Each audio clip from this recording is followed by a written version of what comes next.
Our guests today are Blair Jones, a managing director of Semler Brossy in New York City, and Mike Kesner, a partner of Pay Governance in Chicago.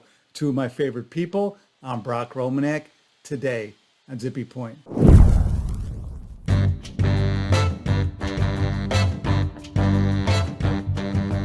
So Mike and Blair, we're going to do some sort of unscripted pay ratio, other ratio stuff. It's always so great to have you with us. So thank you for sharing your knowledge. So Mike, we'll start with you and talk about for this upcoming proxy season 2021, what sort of issues with pay ratio might people want to consider? Because there's a few things to consider, right? Right. Well, first, this will be the fourth year of pay ratio. So we had 27, 18, and 19 pay ratios calculated and disclosed in the 18, 19, and 20 proxies.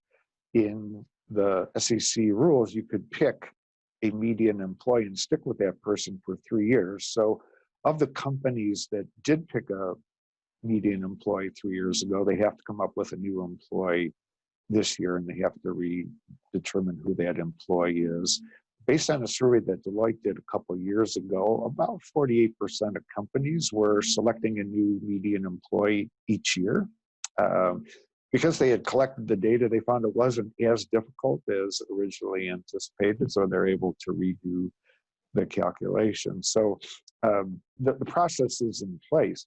What's complicating things for this year, though, is that we've had furloughs, we've had pay reductions, and although you can annualize pay, how you go about doing that could be very difficult. Now, if you only furlough lower paid employees that were well below the median employee, it may not be an issue. But if the furloughed employees were in that median group, there's a lot of additional analysis that you might have to take to properly reflect what their compensation was for the year. So I think companies have started that process already and are picking through some of the details on who their median employee is. And, I think in many cases, compensation will be down compared to the median reported in prior years, which has implications, especially if executive pay is going up. And one of the concerns is if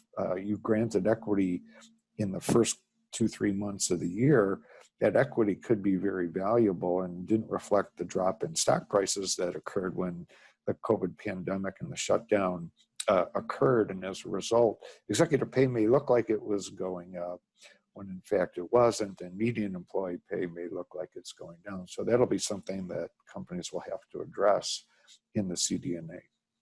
Or you could artificially have your median, if you're a retail company, for instance, and you strike at a certain time during the year, you could have some of those furloughed employees who aren't in the count, and your median employee could go up. So you have a ratio that goes down momentarily, and then you have to anticipate dealing with a ratio that goes up and having to explain that a year from now. So both I think, create challenges. Yeah, you make a good point. There's that employee cutoff date, so you can decide who your employee base is anytime within 90 days or 3 months of the end of the fiscal year. So where you cut that off and who you treat as employees could be very different depending on what date you select. The other tricky part is in normal times, if you could identify a median employee, even if that employee left, you could pick somebody who was similar, but you could pretty much stick with that person for 3 years. This year's median employee may not be representative of who your employee should be for subsequent years. So you may be back to picking a new median employee and not relying on the 3-year rule for 2022. Yeah, I think it'll be interesting to see how it plays out. And it'll be interesting to see if it gets the ratio gets any more attention this year than it's gotten prior years. I think, it was the big excitement that wasn't for the last 3 years. And the conversation has kind of moved on. I think what's interesting about the pay ratio is that it's clear that those who were proponents of the ratio really wanted to know more about what was happening with the broader employee population and what the demographics were. And I think that's ironically largely happening. If we think of the new reporting on human capital management with the revised SK guidance, and if you think about the focus on the employee experience by the investor community as they think about executive pay. A lot of the things that perhaps the proponents were looking for are happening, and those may be better and more meaningful conversations for companies and boards to engage in. Yeah, I also saw some side benefits of the pay ratio where companies started to also look at pay equity.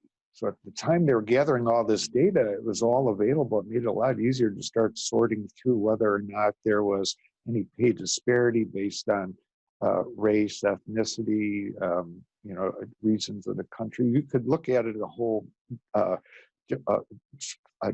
number of ways, and as a result, a number of companies have now gotten into a regular cadence of doing pay equity audits. They talk about those audits and finding no systemic bias in compensation in their CSR reports. So I think that was actually maybe not a direct outcome, but I think just having the data certainly made it easier to start digging in on some of these types of issues. You're right. I mean, the data analytics capabilities of the management teams and what they're able to supply the boards has really advanced. On both the pay equity issue and the pay ratio, there was a concern that it was just going to be too hard, but companies have figured it out. And, my experience would be it's pretty constructive conversations in the boardroom. And frankly, then that translates into better conversations with investors because you're armed with a lot more knowledge of what's going on around that ratio, the core ratio we started with. This may be subtle, but some of my clients are now talking about DEI, diversity, equity, and inclusion, because you could have diversity and inclusion, but if you don't have pay equity, for example, you haven't really accomplished your mission. So, again, I'm seeing very good things are occurring. And again, it's probably the data analytics, it's more focused on this. I've also seen articles citing pay inequality and the pay ratio data. So it's being used. It's just not useful in determining compensation or its reasonableness, but it does highlight that there is a vast difference, and it does vary by industries, between what the CEO makes and the median employee. And I do expect that it'll continue to garner some attention, but it's just hard to use it to make a decision on executive compensation. Yeah, no question. Well, I always learn so much from both of you, so thank you so much, Blair and Mike, for joining us. Have a good day. We enjoyed being with you. Thank you, Brock. Yeah, absolutely. Bye now.